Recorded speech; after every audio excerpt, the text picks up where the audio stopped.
सलाम साथियों, मेरा नाम कुमेल अब्बास है। आप सबका स्वागत है सीक्वेंशियल फिजिक्स के चैनल पे।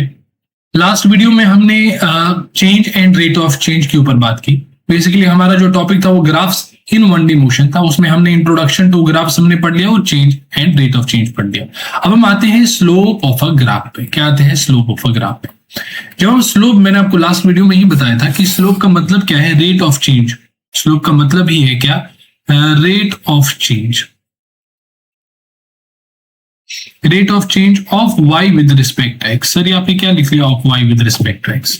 देखो, अगर हम लास्ट एग्जांपल देखें तो मैंने यहाँ पे जो ग्राफ बनाया था वो किस किस के बीच में बनाया था, हाइट और टाइम के बीच में। और वन मोर करेक्शन, जब मैंने लास्ट वीडियो में ये ग्राफ बनाया था तो मैंने इसको इसी तरह बनाया था, यानी जिस तरह ये बनाया था सेम इसी तरह ये भी बनाया था।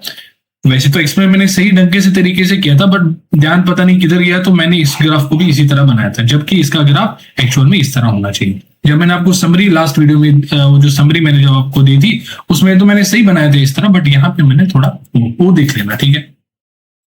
खैर, हम जब ग्राफ बना रहे थे, हम हाइट वर्सेस टाइम ग्राफ बना रहे थे, ठीक है। हाइट वर्सेस टाइम ग्राफ हम बना रहे थे, तो मैंने आपको ये कहा कि यहाँ पे rate of change of height with respect to time निकालना है। तो कल को अगर यहाँ पे y की वैल्यू क्या आई, y की वैल्यू यहाँ पे h आ गई और x की वैल्यू यहाँ पे क्या आई, t आ गई। तो कल को अगर मैं मान लो v वर्सेस t ग्राफ बनाता हूं तो यहाँ पे y की वैल्यू क्या है v और t की वैल्यू क्या, x की वैल्यू क्या है t। तो मैं यहाँ पे जनरल नोटेशन इन सभी को, इसको y से डिनोट करता हूं और उसको x से डिनोट करता हूं। तो जब भी मैं ग्राफ बनाऊंगा यहाँ पे y और x के बीच में, तो स्लोप जो है वो मुझे rate of change of y with respect to x बताएगा। यानी इसको हम इस अंदाज में भी बता सकते हैं। इसी का मतलब ये है, that is the rate of change of y with respect, मतलब कि change in y per unit of x। मतलब क्या, मतलब ये दैट इज व्हेन, या इस तरह how much y changes when x changes by 1 unit. यानी जब x 1 यूनिट चेंज होगा तो y में कितना चेंज होगा, वो हमें, उसको हम कहते हैं रेट ऑफ चेंज, और उसी को हम कहते हैं स्लोप मैथ्स की भाषा में। अब देखो, स्लोप के दो टाइप्स होते हैं। स्लोप के दो टाइप्स होते हैं, टाइप्स ऑफ अ स्लोप। यहां पे हेडिंग डालिए, टाइप्स ऑफ अ स्लोप। दो टाइप्स होते हैं इसके।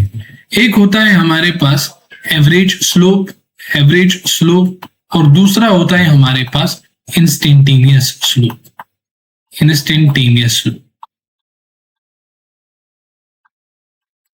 एवरेज स्लोप मतलब क्या, अगर आप याद करो, जब हम स्पीड पढ़ रहे थे या वेलोसिटी पढ़ रहे थे, एक्सेलरेशन पढ़ रहे थे, तो मैंने आपको हर टाइप में, चाहे स्पीड जब हमने डिस्कस की, वेलोसिटी हमने डिस्कस की, एक्सेलरेशन डिस्कस की, वहां सभी में मैंने आपको दो टाइप्स बताई, एक एवरेज और दूसरा इंस्टेंटेनियस। जब मैंने एवरेज की बात करी तो मैंने आपको बताया कि जब हम किसी टाइम इंटरवल में, टाइम सपोज t1 से t2 तक किसी टाइम इंटरवल में स्पीड कैलकुलेट करते हैं तो उसको हम कहते हैं एवरेज स्पीड। और जब हम मान लो at t equal to t1, so किसी इंस्टेंट पे जो हम स्पीड कैलकुलेट करते हैं उसको कहते हैं इंस्टेंटेनियस स्पीड। यहाँ पे भी एवरेज स्लोप का मतलब है कि आप जो है किसी इंटरवल में, चूंकि यहाँ पे मैं जनरल नोटेशन x से कर रहा हूं, तो मैं ये कहूंगा कि अगर आप सपोज x1 और x2 किसी इंटरवल ऑफ x में स्लोप कैलकुलेट कर रहे हो तो उसको हम कहते हैं एवरेज स्लोप। और अगर आप किसी मान लो at x is equal to x1 किसी x पे कैलकुलेट कर रहे हो तो उसको हम कहते हैं इंस्टेंटेनियस स्लोप। अच्छा, ठीक है, एवरेज और इंस्टेंट स्लोप से तो आप पहले ही जो है मिल चुके थे।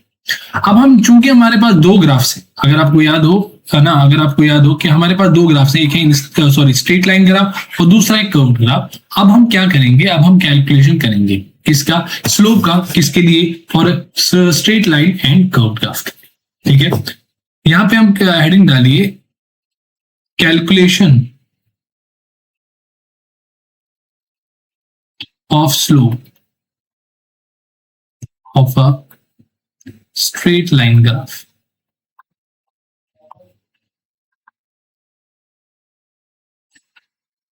Calculation of slope of straight line graph.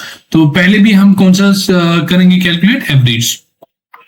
Average slope calculate करेंगे, यानी हम एक इंटरवल लेंगे x1 से लेकर x2 एक इंटरवल लेंगे, उसमें हम जो है एवरेज स्लोप कैलकुलेट करेंगे। ठीक बात है?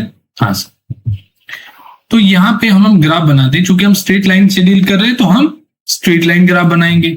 ये रहा, मैंने यहाँ पे ले लिया, ये मैंने यहाँ पे ले लिया y, और ये मैंने यहाँ पे ले लिया। कल को x की वैल्यू कुछ भी हो सकती है, सपोज कल को x की वैल्यू x हो सकती है, x मतलब की पोजीशन है ना, और कल को मान लो वेलोसिटी भी हो सकता है, कल को यहाँ पे एक्सेलरेशन भी हो सकती है, कल को यहाँ पे फोर्स भी हो सकता है, और यहाँ पे x की जगह कल को डिस्प्लेसमेंट भी हो सकता है, टाइम भी हो सकता है। तो मैं जनरल नोटेशन दे रहा हूं। तो मान लो जो ग्राफ आया इनके बीच में वो ऐसा कुछ स्ट्रेट लाइन ग्राफ आ गया, जो कि ओरिजिन से ही स्टार्ट कर रहा है, मान लेते हैं। तो मैंने क्या किया, मैंने 2 पॉइंट्स इस ग्राफ पे ले लिए। एक पॉइंट ले लिया मैंने यहाँ पे x1, y1, और दूसरा पॉइंट मैंने ले लिया यहाँ पे x2, y2। ओके, यहाँ पे अगर मैं यहाँ पे परपेंडिकुलर डालूं यहाँ पे, और इस पे भी परपेंडिकुलर, आप ये तो जान चुके होंगे, आपको ये पता ही होगा कि ये जो दूरी यहाँ से है ये कुछ नहीं बल्कि x1 है, और ये कुछ नहीं है y1 है।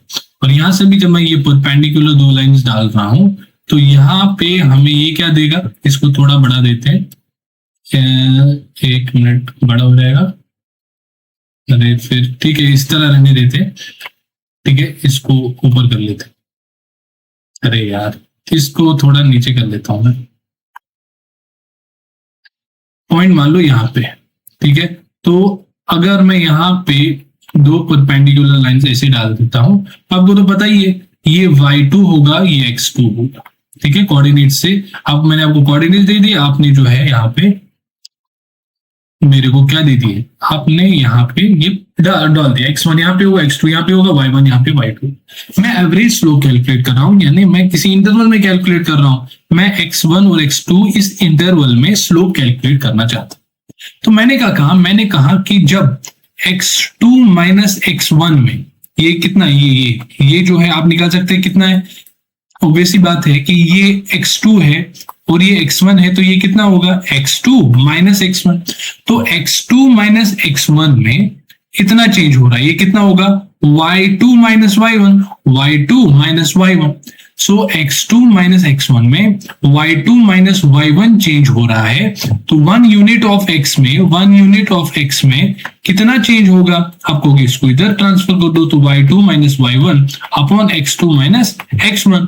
और चेंज देखो यहाँ पे, change in y per unit of x, यानी जब x 1 यूनिट चेंज होता है, ठीक है, वहां पे y में कितना चेंज हुआ उसको हम कहते हैं क्या, स्लोप। देखो how much y changes when x changes by 1 unit, अगर 1 यूनिट जो है x चेंज होगा, y में कितना चेंज हुआ उसी को हम कहते हैं स्लोप। इसका मतलब हमारे पास जो स्लोप आया वो आया y2 minus y1 divided by x2 minus x1। सो हमें यहाँ पे जो एवरेज स्लोप देखने को आया, यानी इसको हम AVG से भी डिनोट कर सकते हैं, m तो स्लोप्स के लिए रिप्रेजेंट है, AVG का मतलब है एवरेज स्लोप। तो एवरेज स्लोप हमारे पास आया y2 minus y1 upon x2 minus x1। But जो मैथमेटिशियंस, जो साइंटिस्ट थे, उन्होंने देखा क्यों ना हम एक काम कर लेते हैं कि इसको यहाँ पे एक्सटेंड कर लेते हैं और यहाँ पे परपेंडिकुलर डाल देते हैं, इसको O नाम दे दो, इसको A नाम दे दो, ये जो पॉइंट है इसको B नाम दे दो। अगर देखो यहाँ पे मुझे आपकी सहायता चाहिए, अगर ये जो ये डिस्टेंस है ये कितनी है, x2 माइनस x1, तो क्या ये भी डिस्टेंस x2 माइनस x1 है, ठीक है, सेम तो है, तो ये भी x2 माइनस x1 होगी। और ये जो डिस्टेंस आप मुझे बता सकते हैं, आप कहोगे ये तो इसके बराबर होगा, तो ये y2 माइनस y1 होगा, ठीक है, x2 minus x1 upon y2 minus y1 होगा। और साइंटिस्ट लोगों ने कहा कि अगर मैं इसको थीटा कहता हूं, इसको थीटा कहता हूं, तो और इस ट्राइंगल में अगर मैं tan थीटा लगाऊं, किसमें, इन ट्राइंगल OAB, अगर मैं tan थीटा लगा दूं, tan थीटा, तो वो किसके बराबर आ जाएगा, AB अपॉन OA, यानी परपेंडिकुलर अपॉन बेस। तो AB हमारा y2 माइनस y1 है और OA हमारा x2 माइनस x1 है। तो क्या मैं ये कह सकता हूं, देखो ये किसके बराबर है, स्लोप की तो बराबर है, तो क्या मैं ये कह सकता हूं कि जो एवरेज स्लोप है वो y2 minus y1 upon x2 minus x1 के बराबर तो होता ही है, बट ये tan थीटा के बराबर भी आ गया। अब मसला है कि थीटा है क्या। देखो थीटा है कि अगर आप थीटा को देखोगे ना तो बेसिकली यहां पे जरा देखो, अगर ये थीटा है तो क्या ये भी थीटा होगा? डायरेक्टली मैं ये भी कह सकता हूं कि ये थीटा होगा। कैसे? Corresponding angles. अगर आपको कॉरस्पॉन्डिंग एंगल समझ में नहीं आया तो आप ये भी कह सकते हो कि अगर यहाँ पे देखो, अगर ये थीटा है और ये 90 है, ये 90 है ना, इतना 90 है, तो ये कितना होगा? 90 माइनस थीटा, क्योंकि ये पूरा एंगल 90 प्लस थीटा है, तो ये 90 माइनस थीटा होना चाहिए, तभी इस पूरे का सम 180 आएगा। तो अगर ये 90 माइनस थीटा है, इसको थीटा होना पड़ेगा, क्योंकि इन दोनों का सम 90 होना चाहिए, क्योंकि ये पहले 90 है। अच्छा, तो ये भी ऐसे भी कह सकते हैं। अगर आपको कॉरस्पॉन्डिंग समझ में नहीं आया तो आप ऐसे भी कह सकते हैं, अगर ये थीटा है ये 90 होगा, ये इतना 90 प्लस थीटा है, ये 90 माइनस थीटा होगा, तो ये थीटा होगा। जैसे आपकी मर्जी, मैंने दोनों तरह बता दिया। तो थीटा है क्या बेसिकली, उसको जरा समझो। थीटा को समझना बहुत जरूरी है, क्योंकि यहाँ पे थीटा को ही लोग गलत लेते हैं। जो थीटा है that is angle made by line, angle made by line, made by line, angle made by line with the positive x-axis, with the positive x-axis in anti-clockwise direction, in anti-clockwise direction। देखो direction ना दो होते हैं, direction जो है वो दो होते हैं। यहां पे देखो डायरेक्शन जो है वो दो होते हैं, एक होता है क्लॉकवाइज, दूसरा होता है एंटी क्लॉकवाइज। क्लॉकवाइज मतलब घड़ी किस दिशा में चल रही, इस दिशा में चलती है, इसको हम कहते हैं क्लॉकवाइज। अब एंटी क्लॉकवाइज मतलब जिस दिशा में घड़ी चलती है उसके अपोजिट, एंटी क्लॉकवाइज मतलब ये। ठीक है, तो ये जो लाइन है, ये जो लाइन है, ये पॉजिटिव एक्स एक्सिस के साथ एंटी क्लॉकवाइज कितना एंगल बनाती है उसको हमने कहा थीटा। तो मजे वाली बात ये है कि हमारे पास जो एवरेज स्लोप है वो y2 minus y1 upon x2 minus x1 तो आया ही आया, बट वो tan थीटा के बराबर भी आया। तो हमारे पास एवरेज स्लोप निकल के आया। अब हम इंस्टेंटेनियस स्लोप की बात करते हैं। किसकी बात करते हैं? इंस्टेंटेनियस स्लोप की बात करते हैं। तब इंस्टेंटेनियस स्लोप जो है, इंस्टेंटेनियस स्लोप की जब हम बात करते हैं तो होता क्या है, suppose at x is equal to x1 में कैलकुलेट करना चाहता है, तो मैं यहाँ पे क्या करूंगा, मैं ग्राफ ड्रॉ करूंगा वही। ठीक है ना, लेट्स सपोज मैं इसी को कॉपी कर लेता हूं, इसी को कॉपी कर लेता हूं। मैं आपको एक चीज समझाता हूँ फिर बाद में। इसको कॉपी करूंगा मैं, कॉपी, और यहाँ पे जाके इसको पेस्ट कर दूंगा मैं, यहाँ पे कंट्रोल भी, और यहाँ पे जो एक्स्ट्रा इन्फॉर्मेशन उसको मिटा देता हूँ, और यहाँ पे एम नहीं आ जाएगा। ठीक, बाकी ये था हमारा एवरेज स्लोप की कहानी। बट ठीक है यार, खिचड़ी पक गई, इसको थोड़ा अच्छे से बनाते हैं। देखो मैं यहाँ पे इस तरह ग्राफ बनाता हूँ, ये हमारे पास है y और ये हमारे पास है x। ग्राफ अगेन कुछ इस तरह से हमने बनाया, और हमें करना क्या है, हमें एक पर्टिकुलर वैल्यू दी गई है, सब y1 x1, अरे x1 y1, x1 y1 यहाँ पे दी गई है, और हमें ये पूछा गया what is the slope of the line at x is equal to x1, that is the instantaneous slope. अब मसला ये है कि हम कैलकुलेट कैसे करेंगे इंस्टेंटेनियस स्लोप को, क्योंकि इंस्टेंटेनियस स्लोप का मतलब होता है रेट ऑफ चेंज। स्लोप का क्या मतलब होता है? Rate of change. और रेट ऑफ चेंज का मतलब होता है कि यूनिट एक्स में y कितना चेंज हुआ उसको भी। बट यहाँ पे तो हम पर्टिकुलर वैल्यू पे जो है ये करेंगे, तो हम स्लोप, इंस्टेंटेनियस स्लोप निकालेंगे कैसे? तो साइंटिस्ट लोगों ने कहा, मैथ्स वालों ने कहा कि भाई एक काम करो, जो जब आप एवरेज स्लोप कैलकुलेट कर रहे थे, ये दो एवरेज स्लोप कैलकुलेट कर रहे थे, तो ये अब बहुत जो है एक सिग्निफिकेंट जो है ना, आप x1 यहाँ पे ले रहे थे और x2 एक सिग्निफिकेंट डिस्टेंस पे आप ले रहे थे। एक काम करो, ये जो x है ना, इसको इसके पास लेते जाओ, इसको इस x1 के पास इतना करीब लाओ कि इन दोनों के बीच में जो डिस्टेंस है ना, इन दोनों के बीच में जो दूरी है वो बहुत कम। यानी मैंने दूसरा पॉइंट जो यहाँ पे कहीं था, अब मैंने उसको बहुत क्लोज ला लिया। अब क्लोज तो मैंने लाया है, ठीक है, बट मैं अब दिखाने के लिए थोड़ा दूर ले रहा हूं, ताकि मैं आपसे इसके ऊपर चर्चा करूं। अगर मैं इसके मतलब इधर ही प्लॉट कर दूं तो थोड़ा यहाँ पे खिचड़ी पक जाएगी, तो इसीलिए मैं आपको थोड़ा ये दूरी पे, जबकि मैंने आपको बताया एक्चुअल में बहुत करीब है, बना मैं दूर रहा हूं ताकि हम समझ पाए। तो हमने क्या किया, इंस्टेंटेनियस स्लोप निकालने के लिए हमने x2 को बिल्कुल इसके करीब लाया, बिल्कुल इसके करीब लाया। अब अगर ये x1 है, अगर ये x1 है तो ये पता है कितना होगा ये पॉइंट, ये x1 प्लस dx होगा। dx का मतलब होता है infinite simile, infinite small change, small change. क्योंकि हम x की बात कर रहे हैं तो स्मॉल चेंज इन x। तो मतलब इसको हमने, यानी ये जो हमारा दूसरा पॉइंट था, ये जो हमारा दूसरा, इसको हमने इसके इतने करीब लाया कि इन दोनों के बीच में जो डिफरेंस है, इन दोनों के बीच में जो यहाँ पे गैप है, ये इतना स्मॉल है जिसको हमने क्या किया, dx नाम दे दिया। ये गैप कितना है, ये गैप कितना है, एक मिनट इसको बना भी लेते हैं। ये जो गैप है ये कितना है, dx, ये कितना है, dx, dx ये जो है ये इनके बीच में दूरी है। dx मतलब बहुत छोटा है, बहुत छोटा है।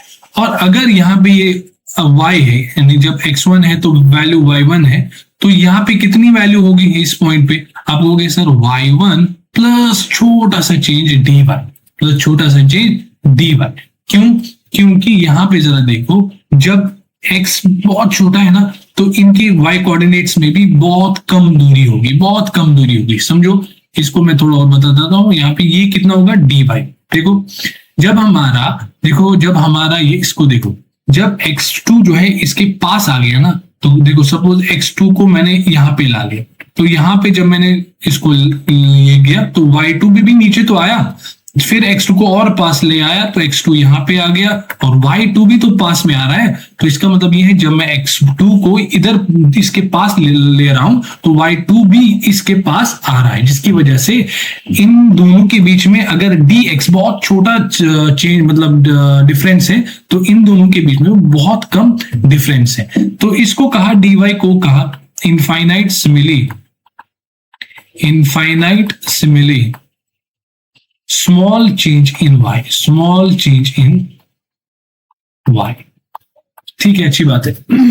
अब बट प्रॉब्लम ये है कि आप dx कैसे कैलकुलेट करोगे, dy कैसे कैलकुलेट करोगे, क्योंकि dx बहुत छोटा है। तो इसको देखो, उसको तो आप आराम से कैलकुलेट कर सकते हो, क्योंकि जो है ना, यहाँ पे मान लो एग्जाम्पल के तौर पर मैंने यहाँ पे ले लिया 2,3 और यहाँ पे ले लिया 6,9। तो यहाँ पे मेजरेबल जो है ना, ये सब मेजरेबल थिंग्स है, बट यहाँ पे dx इतना छोटा है कि इसको आप प्रैक्टिकली जो है मेजर नहीं कर सकते हो। फिर आया हमारा आइंस्टाइन, उन्होंने कैलकुलस को जो है ना जन्म दे दिया। उसने कहा डिफरेंशिएशन की मदद से, उस पे आते हैं बट यहाँ पे उसकी जरूरत नहीं है, बट फिर भी मैं आपको बता रहा हूं कि उन्होंने कहा कि यहाँ पे हमें dx और dy कैलकुलेट करने की कोई जरूरत नहीं है। क्या क्या उसने कहा, dx और dy कैलकुलेट की जरूरत नहीं है। फिर कब कैलकुलस की जन्म, अगले जब हम कर्व्ड ग्राफ के लिए स्लोप पढ़ेंगे ना, तो वहां पे कैलकुलस का जन्म हुआ है। बट यहाँ पे चूंकि हम डिस्कस कर रहे हैं तो यहाँ पे भले ही dx और dy को हमने इंट्रोड्यूस किया, बट इसको कैलकुलेट करने के लिए हमें कैलकुलस की जरूरत नहीं है। क्यों नहीं है, मैं आपको बताता हूं। इन्होंने कहा फिर से इसको एक्सपेंड करो, जरा इसको एक्सपेंड करो इस लाइन को, और इसको यहाँ पे परपेंडिकुलर डाल दो। तो ये जो लेंथ है, ये जो लेंथ है, ये कितना होगा, ये इसके बराबर होगा, तो ये भी dx ही होगा, और ये dy के बराबर होगा। तो ये जरा इसको अगर आप थीटा कहोगे तो क्या ये भी थीटा होगा, हाँ ये भी थीटा होगा।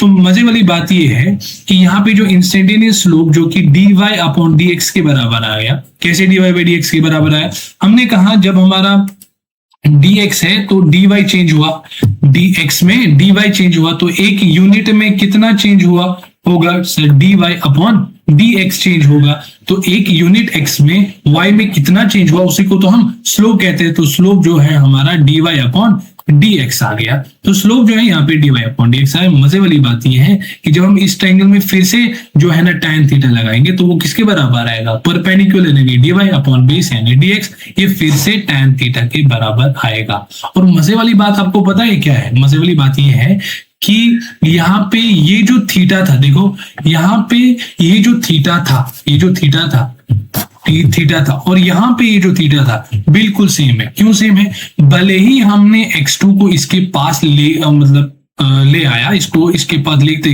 गए, थीटा में कोई चेंज नहीं आया, थीटा तो फिर भी वही था, थीटा में कोई चेंज नहीं आया। तो हमें dy अपॉन dx अगर कैलकुलेट करना है तो हमें tan थीटा ही कैलकुलेट करना है हमें, और कोई मतलब इसमें चिंता वाली बात नहीं है। तो यहां से आप ये जो है ना नोट कर सकते हो, यहां से आप ये नोट कर सकते हो कि अगर हमारे पास स्ट्रेट लाइन है, for a straight line graph, for a straight line graph, आपने ये नोट कर दिया कि स्ट्रेट लाइन ग्राफ जब हमारा होता है तो चाहे आप एवरेज स्लोप की बात करो, चाहे आप इंस्टेंटेनियस स्लोप की बात करो, इंस्टेंटेनियस स्लोप की बात करो, दोनों के दोनों tan थीटा के बराबर आता है, दोनों के दोनों tan थीटा के बराबर आता है, दोनों के दोनों सेम होते हैं और दोनों के दोनों tan थीटा के बराबर होता है। और थीटा बेसिकली क्या होता है, angle made by the line with the positive x axis in anti clockwise direction.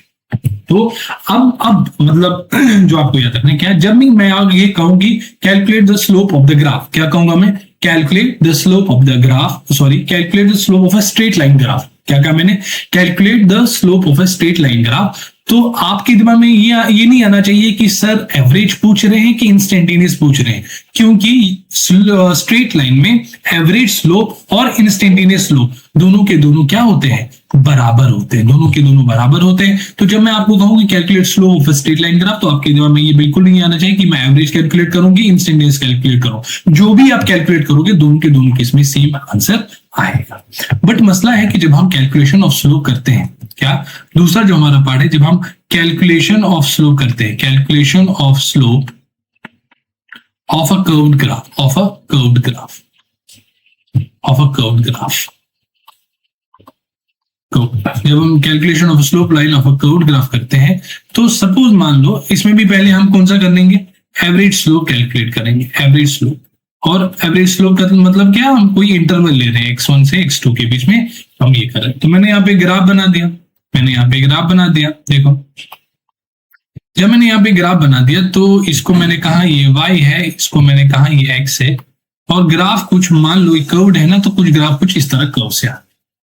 तो अब मैंने क्या किया, मैंने दो पॉइंट्स ले लिए, यहाँ पे एक पॉइंट ले लिया, समझो यहाँ पे एक पॉइंट ले लिया x1, y1, और यहाँ पे एक पॉइंट ले लिया x2, y2।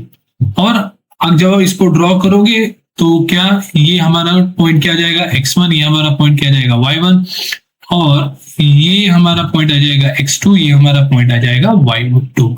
ठीक है, सिंपल सी बात है, बचपन में पढ़ते आ रहे हैं। तो अब हमसे पूछा गया है एवरेज स्लोप, जाहिर सी बात है एवरेज स्लोप का मतलब है कि हम इंटरवल ऑफ x लेंगे, हमने x1 से लेकर x2 ये इंटरवल ले लिया, हमने देखा वही फिर से बात, हमने देखा कि x2 माइनस x1 में y2 माइनस y1 चेंज हो रहा है, यानी इतने इंटरवल ऑफ x में y इतना चेंज हो रहा है। तो 1 यूनिट ऑफ x में, 1 यूनिट ऑफ x में कितना चेंज हुआ, इसको इधर डिवाइड कर दो, y2 minus y1 divided by x2 minus x1, x2 minus x1। तो 1 यूनिट ऑफ x में y कितना चेंज हुआ, उसी को हम कहते हैं स्लोप। सो एवरेज स्लोप यहाँ पे भी निकल के आया y2 minus y1 upon x2 minus x1। हाँ सर, सो यहाँ पे एवरेज स्लोप यहाँ पे भी सेम ही निकल के आया जो वहां पे आया। और साइंटिस्ट लोगों ने एक बात फिर से नोटिस कर दी कि अगर मैं यहाँ देखो, अगर मैं इन दोनों को कनेक्ट करने वाली एक लाइन, देखो इन दोनों को थोड़ा मैं यहाँ पे इसको, इन दोनों, ठीक है ये पास नहीं हो रही है बट रफली बना रहे हैं ना इस तरह, यानी इन दोनों क्या किया मैंने, इन दोनों पॉइंट से जो निकलने वाली जो लाइन है ना वो मैंने यहाँ पे बना दिया। अब यहाँ पे एक टर्म है, यहाँ पे एक टर्म होता है दैट इज सीकेंट। अगर आपने सर्कल पढ़ा होगा तो सर्कल में आपने जरूर पढ़ा होगा कि अगर हम एक ऐसी लाइन बनाएंगे, एक ऐसी लाइन अगर हम बनाएंगे जो सर्कल को बिल्कुल दो पॉइंट्स पे इंटरसेक्ट करता है तो उसको हम कहते हैं सीकेंट। क्या कहते हैं, सीकेंट कहते हैं। तो जरूरी नहीं है कि सिर्फ सर्कल हो, कोई भी कर्व हो, लेट्स सपोज ये कोई कर्व हो, और अगर मैंने कोई लाइन बना दिया जो इस कर्व को दो पॉइंट्स पे कट कर रहा है तो हम इसको कहेंगे सीकेंट है। तो मजे वाली बात यह है कि ये जो लाइन है ये हमारे लिए क्या है, सीकेंट है, क्योंकि ये कर्व को दो पॉइंट्स पे कट कर रहा है। तो साइंटिस्ट लोगों ने ये कहा कि अगर हम जब हम average slope of A curved graph calculate करते हैं तो दो ऑब्वियस ही बात है, थोड़ा मैं पानी पी लेता हूं, आप देख लीजिए यहाँ पे।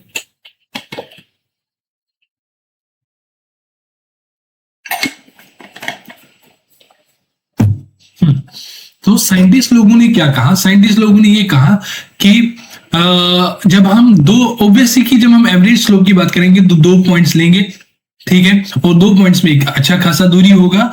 तो जब हम स्लोप कैलकुलेट करते हैं तो that is the slope of the line passing through that points. क्या कहा मैंने?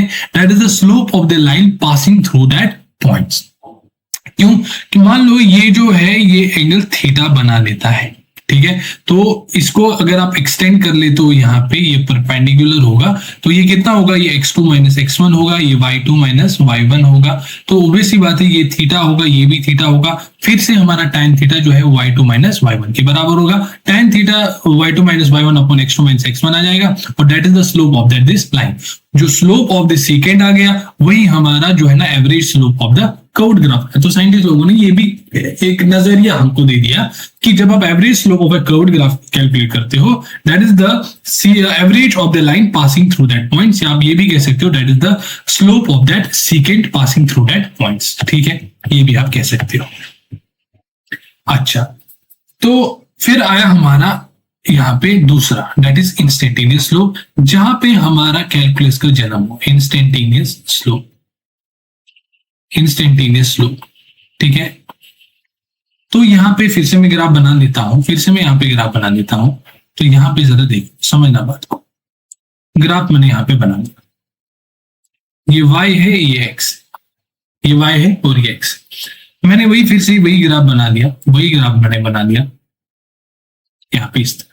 अब मैं क्या कर रहा हूं, थोड़ा इसको ऊपर बना लेता हूं। अब मैं क्या करता हूं, इस तरह बना लिया। अब मैं क्या करता हूं, मैंने कोई पर्टिकुलर वैल्यू ले लिया x1, y पर। तो अब यहाँ पे ये होगा y1 मेरा और ये होगा मेरा x1। कोई दिक्कत है यहाँ पे? नहीं सर, ये होगा x1। अब हमें स्लोप कैलकुलेट करना है of the curved graph at a point x1, y पर। तो साइंटिस्ट लोगों ने फिर से वही दिमाग लगाया, जिस तरह हमने उस वहां पे कैलकुलेट करा उसी तरह हम यहाँ पे कैलकुलेट करेंगे। उन्होंने कहा क्यों ना हम x2 को बिल्कुल नजदीक लाएं। अब बेसिकली आप ये तो सवाल आपने पूछा ही नहीं और मेरे दिमाग में वो सवाल तो था ही, बट यहाँ पे मैं भूल गया कि क्यों हम x2 को इसके पास ले जा रहे हैं। इसको क्यों हम x2 के x1 के पास ले जा रहे हैं? वो इसलिए ले जा रहे हैं क्योंकि जब x2 इसके बिल्कुल पास आएगा ना, तो इन दोनों के बीच में जो चेंज है, इन दोनों के बीच में जो चेंज बहुत कम होगी। तो आप भले ही 2 पॉइंट्स को दिखा रहे हो x1 और x2, बट हम ये मान सकते हैं वो बिल्कुल x1 ही है, वो बिल्कुल x1 ही है। तो इसलिए हम ये ले रहे थे। ज्यादा चर्चा इस पे नहीं करेंगे, आपको समझ में आया होगा। अच्छा, तो साइंटिस्ट लोगों ने कहा कि जब हम इंस्टेंटेनियस स्लोप की बात करेंगे ऑफ अ कर्व्ड ग्राफ, तो हम कैलकुलेट कैसे करेंगे? हम वही दिमाग लगाएंगे कि हम क्या करेंगे, x2 को बिल्कुल इसके पास लेंगे, बिल्कुल इसके बगल में खड़ा कर देंगे, बिल्कुल इसके बगल में खड़ा कर देंगे। तो होगा क्या उससे, जरा देखो। यहाँ पे जब x2 इसके बगल में, बिल्कुल बगल में आएगा, तो इसको मैं दिखा रहा हूं, थोड़ा दिखा रहा हूं यहाँ पे, है ना, इसको थोड़ा यहाँ पे दिखा रहा हूं। तो यहाँ पे जरा देखो, ये जो पॉइंट होगा हमारा, ये x1 प्लस dx होगा, क्योंकि ये जो दूरी है ना बहुत कम है, उसको कहा गया dx। तो अगर ये x1 है और दूरी dx है, तो ये x1 प्लस dx होगा। सिमिलरली ये जब हम इसको यहाँ पे प्लॉट करेंगे, ये हमारा y1 प्लस dy हो जाएगा। अच्छा, y1 प्लस dy हो जाएगा। और साइंटिस्ट लोगों ने फिर से कहा कि जब हमारा dx है तो y इन चेंज जो है वो dy है। तो एक यूनिट जो ऑफ x में कितना चेंज होगा, dy अपॉन dx। देयरफॉर जो इंस्टेंटेनियस स्लोप निकल के आया वो dy अपॉन dx के बराबर आ गया।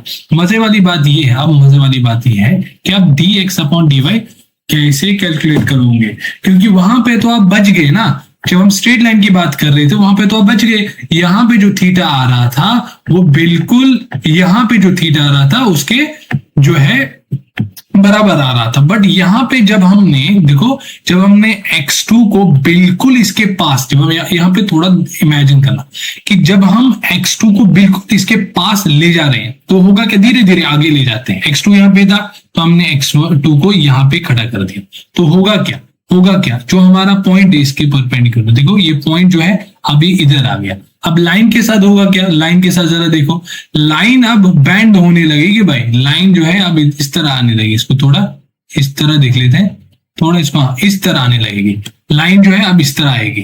पहले लाइन क्या थी, देखो पहले कंट्रोल Z दबाता हूं, पहले लाइन ये थी, पहले लाइन ये थी। जब पॉइंट ये आया तो लाइन का जो ओरिएंटेशन है, देखो लाइन का जो ओरिएंटेशन है वो भी चेंज हुआ, लाइन का जो ओरिएंटेशन है वो भी चेंज हुआ। अब x2 को और पास लेके आओ, जब मैं x2 को, तो पॉइंट मेरा यहां पे आ जाएगा, तो लाइन की जो ओरिएंटेशन है वो और चेंज हो जाएगी। फिर जब मैं इसको बिल्कुल पास लेके जा रहा हूं, यहां पे बिल्कुल पास लेके जा रहा हूं, तो इस लाइन के साथ जरा देखो क्या होगा। लाइन जो है देखो, जो पहले सीकेंट थी, जो पहले सीकेंट थी, वो बिल्कुल अब क्या कर रहा है, इस कर्व्ड ग्राफ को एक, मतलब ऐसा लग रहा है कि वो सिर्फ एक पॉइंट पे इसको इंटरसेक्ट कर रही है। क्या कर रहे हैं, एक पॉइंट पे इसको इंटरसेक्ट कर रही है। समझ में आ रही है बात, क्योंकि ये दो पॉइंट इतने क्लोज है कि आप ये कह सकते हो ये एक ही पॉइंट है, और ये जो लाइन है ये इस पॉइंट को इंटरसेक्ट कर रही है। यानी जो पहले सीकेंट थी ना, वो अब टेंजेंट बन गई। क्या बन गई, टेंजेंट बन गई। ये सब आप जो है ना दिमाग में याद रखो, ठीक है।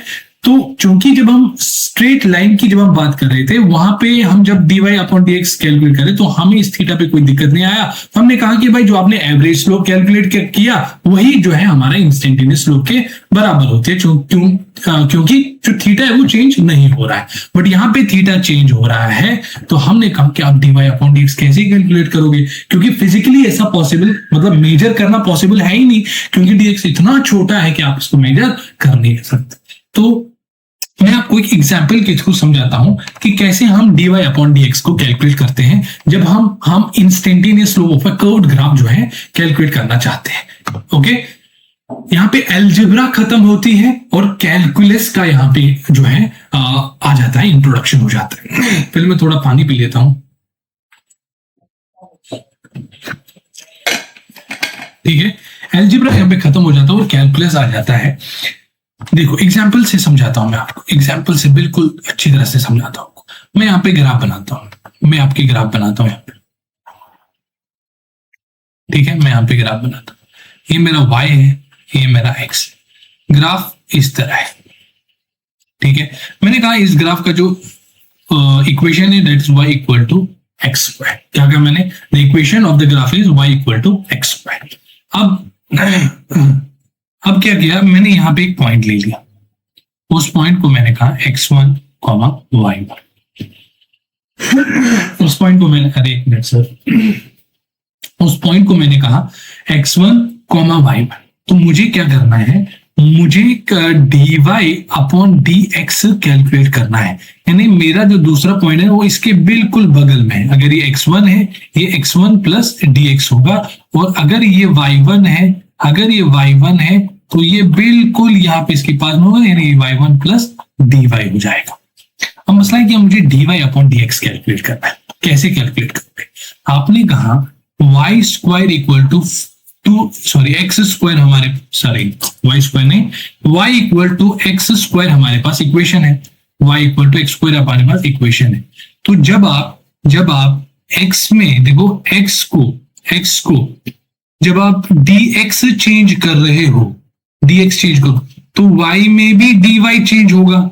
समझो, जब वो x जो है वो dx चेंज हो रहा है, तो y जो है वो dy चेंज हो रहा है। तो आप यहाँ पे x की जगह x प्लस dx और y की जगह y प्लस dy ऐसा लिख सकते हो। समझ में आ रही है बात, समझ में आ रही है आपको बात। यहाँ पे फिर से आप देख सकते हो कि हमारा जो पॉइंट था वो x1, y1 था, ठीक है। तो x1 यहाँ पे ये था और y1 यहाँ पे ये था, ठीक है। तो हम ये कह सकते हैं, इसको इस तरह भी आप समझ सकते हो, अगर आप ये इस तरह ना समझ पाए, हम ये कह सकते हैं कि जो पॉइंट है हमारा, ये पॉइंट x1, y1, तो क्या ये इस इक्वेशन को सेटिस्फाई कर सकते हैं? आप कहोगे बिल्कुल सेटिस्फाई कर सकते हैं। हम ये लिख सकते हैं y1 equal to x1 square. क्या किया मैंने, y की जगह y1, x की जगह x1, तो सेटिस्फाई करना चाहिए क्योंकि ये पॉइंट इसी ग्राफ पे लाई करता है। अब ये जो पॉइंट है, इस पॉइंट के कोऑर्डिनेट्स क्या आ जाएंगे सर, x1 प्लस dx, यानी ये कोऑर्डिनेट, ये कोऑर्डिनेट यानी y1 प्लस dy।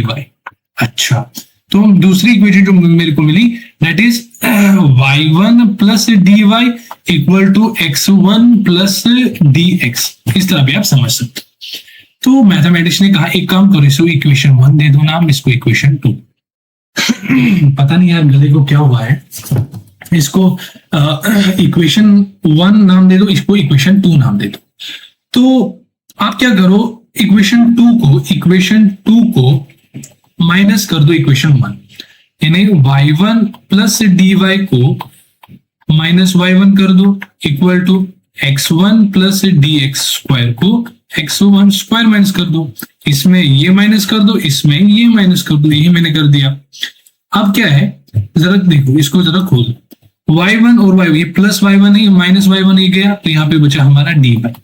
फिर इसको एक्सपेंड करो, x1 square plus dx whole square plus 2x dx minus x1 square, ये वाला, ये माइनस x स्क्वायर, ये प्लस x स्क्वायर, ये गया, तो dy जो है वो आ गया dx whole square plus 2x dx। क्या मैं इसको इस तरह भी लिख सकता हूं, dx कॉमन ले लो, क्योंकि यहाँ पे dx स्क्वायर है, यहाँ पे dx है, एक dx को कॉमन लिख सकते हैं, यहाँ पे बचा एक dx और यहाँ पे कुछ नहीं है, यहाँ पे 2x बचा। इस dx को यहाँ पे शिफ्ट कर दो, तो dy upon dx equal to क्या आ गया सर, वो आ गया 2x प्लस dx। क्या आ गया, 2x प्लस dx।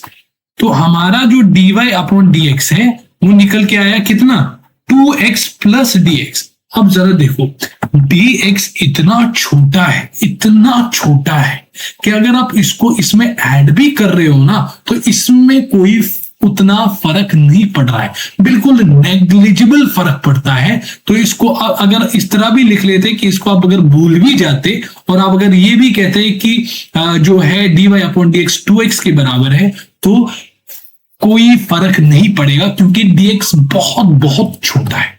तो मैंने आपको थोड़ा यहाँ पे हिंट दे दिया, थोड़ा मैंने आपको सोचने के लिए मजबूर कर दिया कि dy अपॉन dx हम कैसे कैलकुलेट करते हैं फॉर अ कर्व्ड ग्राफ, और dy अपॉन dx कैसे कैलकुलेट करते हैं, मैंने आपको इस तरह समझाया।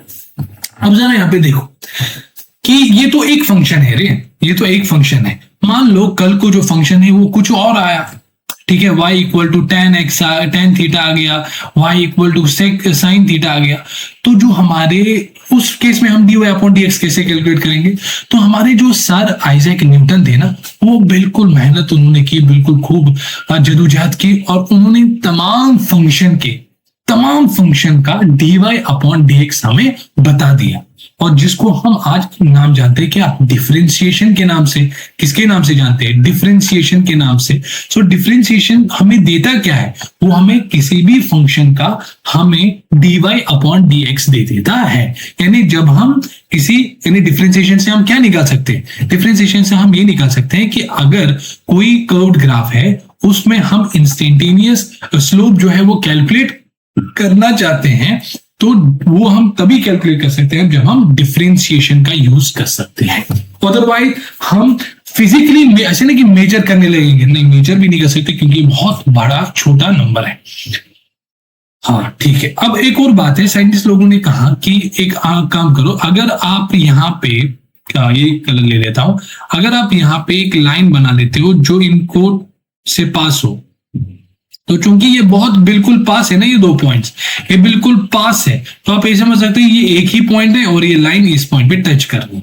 जब भी एक लाइन किसी कर्व को एक पॉइंट पे टच करती है, उसको हम कहते हैं टेंजेंट। तो ये हमारा टेंजेंट बन गया। और मजे वाली बात ये है कि यहाँ पे अगर इसने थीटा बनाया है, तो इस टेंजेंट का जो स्लोप है वो क्या आया, tan थीटा आ गया। स्लोप ऑफ स्ट्रेट लाइन क्या होता है, tan थीटा होता है। तो हमें ये पता चला कि dy अपॉन dx जो होता है वो tan थीटा के बराबर होता है। अब यहाँ पे रटना मत, tan थीटा है क्या, tan theta is the slope of the graph, slope of a straight line, slope of a straight line, अरे मुड़ जा भाई, स्लोप ऑफ अ टेंजेंट, क्या, slope of a tangent that touches the graph at point x1, y1 at a particular point। ठीक है, tan theta क्या है, ये आप लिख लेना, that is slope of the graph, slope of a tangent touching the graph at x, y। ठीक है, तो ये मैंने यहां पे आपको समझाया कि भाई अब देखो, ये तो मैंने आपको बताया कि याद रखने वाली बात क्या है, याद रखने वाली, ये तो मैंने आपको सब समझाया, क्योंकि समझना बहुत जरूरी है। माय डियर फ्रेंड्स, अब और अगर आपको ऐसा लग रहा है कि कितना बकवास कर रहा है ये, कितना डिटेल में बता रहा है, आप ऐसा होता है ना जिस तरह दूसरे टीचर बता रहे हैं स्लोप ये होता है, tan थीटा होता है, ये dy अपॉन dx है, वैसे बताओ ना, आप इतना डीप में क्यों जा रहे हो? मैंने कहा कि माय डियर फ्रेंड, अगर आपको थिंकिंग को डेवलप करना है, अपने एडवांस लेवल तक थिंकिंग डेवलप करनी है, तो आपको डेप्थ में घुसना पड़ेगा। छोटे छोटे चीजों को, जो हमारा बेसिक बेसिक सा कॉन्सेप्ट है, उसको समझना पड़ेगा, अदरवाइज आप सिर्फ मेंस लेवल तक ही रह पाओगे, एडवांस को छू नहीं पाओगे आप। तो ये तो मैंने आपको डिटेल में बता दिया। अब याद रखने वाली बात क्या है वो मैं आपको बताता हूँ। अब मैं समरी बताता हूँ यहाँ पे। क्या समरी? SUMARY। समरी यहाँ पे मैं आप बताता हूँ। समरी क्या है? समरी ये है कि हमारे पास दो तरह की ग्राफ्स, एक है हमारे पास स्ट्रेट लाइन ग्राफ, और दूसरा है हमारा कर्व्ड ग्राफ। एक है स्ट्रेट लाइन ग्राफ, दूसरा है curved graph.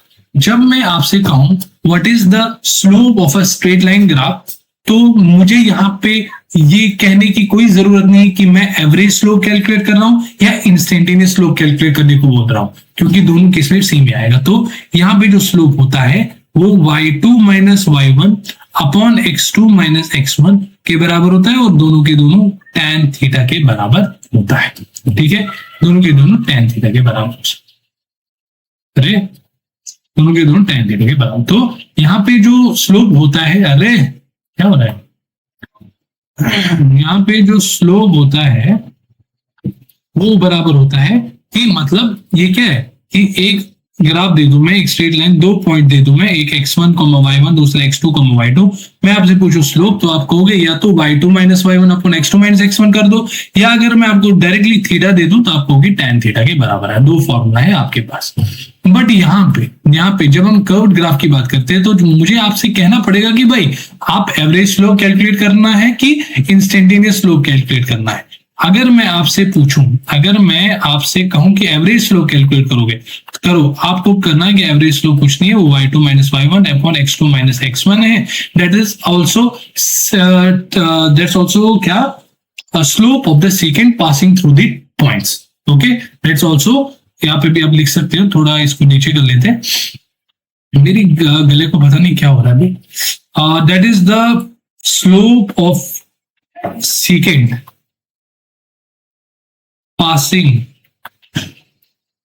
through x1, y1 और x2, y2। ठीक है, यानी इस तरह मैंने वो कहते हैं कि, मतलब कहने वाली बात वही है कि अगर मैं आपको वही ग्राफ दूं, सेम ये ग्राफ, ये कर्व्ड ग्राफ, किधर गया हमारा, अच्छा ये कर्व्ड ग्राफ दे दूं, तो मैंने आपको दो पॉइंट दे दिए, एक x1, y1, x2, मैंने आपको बताया एवरेज स्लोप बता दो, तो average slope is the y2 minus y1 upon x2 minus x1, या आप ये भी कह सकते हो that is the slope of the second passing through that points. अच्छा, फिर अगर मैं आपको इंस्टेंटेनियस स्लोप की बात करूं, तो आप कहोगे इंस्टेंटेनियस स्लोप जो है वो dy अपॉन dx के बराबर होगा, और that is slope of a tangent, okay, at x, y। Okay, that slope of the tangent x, y। अच्छा, अब यहाँ पे जरा देखो कि ये dy अपॉन dx हर फंक्शन के लिए सेम नहीं होगा, वो डिपेंड करता है फंक्शन के लिए। मान लो हमारा था y equal to x square, ये था, तो इसका dy अपॉन dx कैसे निकलेगा सर, इसको differentiate, power down power minus 1 2x। फिर अगर हमारे पास साइन थीटा होगा तो उसका डिफरेंशिएशन क्या होता है, कॉस थीटा होता है, यानी dy अपॉन dx हमें यहाँ पे क्या देगा, dy अपॉन d थीटा हमें क्या देगा। तो कहने वाली बात ये है कि हमारे पास जो है ये हमारे पास समरी, ठीक है। Area of the area under the graph जो है उसको मैं नेक्स्ट वीडियो में क्या जो है ना कवर करता हूं, क्योंकि मेरा गला बहुत खराब हो रहा है, पता नहीं क्यों, तो मैंने आपको ये सारी डिटेल्स बता दी। ओके, मिलते हैं नेक्स्ट वीडियो में, तब तक के लिए अपना ख्याल रखें, स्वस्थ रहें।